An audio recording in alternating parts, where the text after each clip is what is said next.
So here's a problem. The book has told us it is telescopic. If I pretend I don't know it's telescopic, I'm looking at the problem. I factored the 2 across the summation sign. And you could have left it there or you could factor it out. It doesn't matter. And then I have, since I factored it out, I have a sub n is 1 over n squared minus 1. And I'm thinking about what we did yesterday, the comparison test. So I could compare this to the series 1 over n squared, either with the comparison test or limit comparison test. And I would know that this is going to converge. That's why you would do limit comparison tests. Yes. What role does the minus 1 play in that comparison? That might determine whether you need to use the first comparison test or the limit comparison test. Okay, but we'll go ahead and work this problem the way they told us to work it on number 43. Work it as a telescoping series.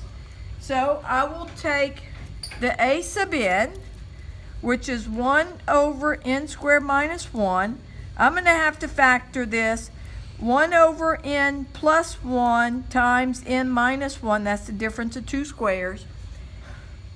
And so this would be a over n plus 1 plus b over n minus 1. And then I have to find the a and the b. I'm looking at this portion right here. I'm going to multiply everything by n plus 1 times n minus 1. And in fact, on the left side, I'm going to get what? 1. How about the right side? A times n minus 1 plus b times n plus 1. I'm thinking I'm going to equate coefficients maybe. Or maybe I'll just pick numbers for n. Let's pick 1. Let n equal 1.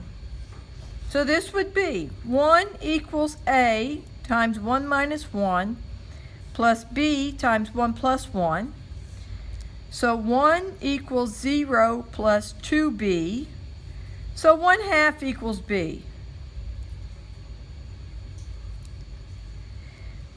And then to find a, I can pick n equal to negative 1. I think a is going to be negative 1/2, but let's check it out.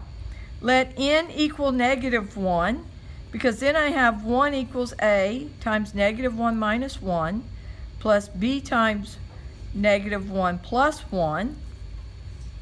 So it's going to be 1 equals negative 2a, and a is negative 1/2.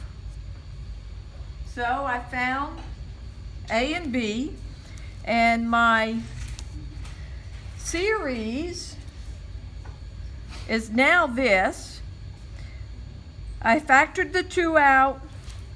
2 times the sum as n goes from 2 to infinity.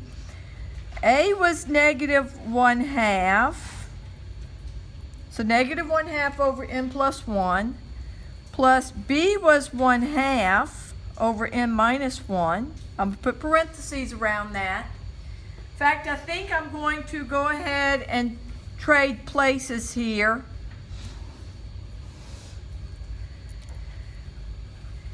And you could factor out the 1/2. Let's do that. I'm going to factor the 1/2 off, and I'm going to trade sides. So this will be 1 over n minus 1 minus 1 over n plus 1.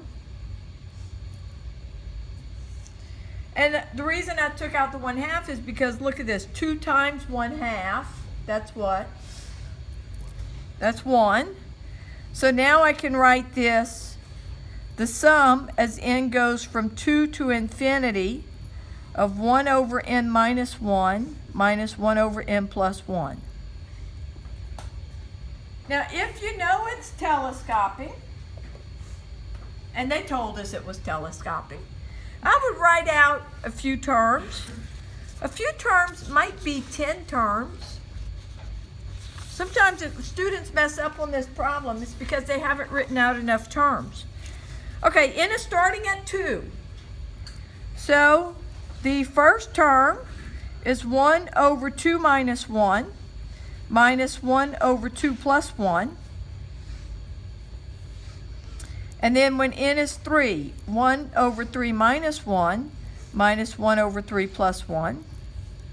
And when n is 4, 1 over 4 minus 1, minus 1 over 4 plus 1. And I'm going to write out a few more terms. I'm going to start simplifying this. Okay, 2 minus 1, that's 1. So this 1 over 1 is 1. 1 minus 1/3 plus 1/2 minus 1/4 plus 1/3 minus 1/5 plus 1/4 minus 1/6 plus 1/5 minus 1/7 plus 1/6 minus 1/8 plus 1/7 minus 1/9 plus, I'll do dot dot, it goes on forever. Now, technically I should find the expression for the nth partial sum. I didn't do that, but what's going to happen on this problem? Yeah, let's see. Negative 1/3 cancels with 1/3. Negative 1/4 cancels with 1/4. Negative 1/5 cancels with 1/5. Negative 1/6 cancels with 1/6. Negative 1/7 cancels with 1/7. The next one, this will cancel, and what you're left with is 1 plus 1/2, and that's going to equal 3/2. And again, formally, I should have probably found the S sub n partial sum, but the answer is 3/2.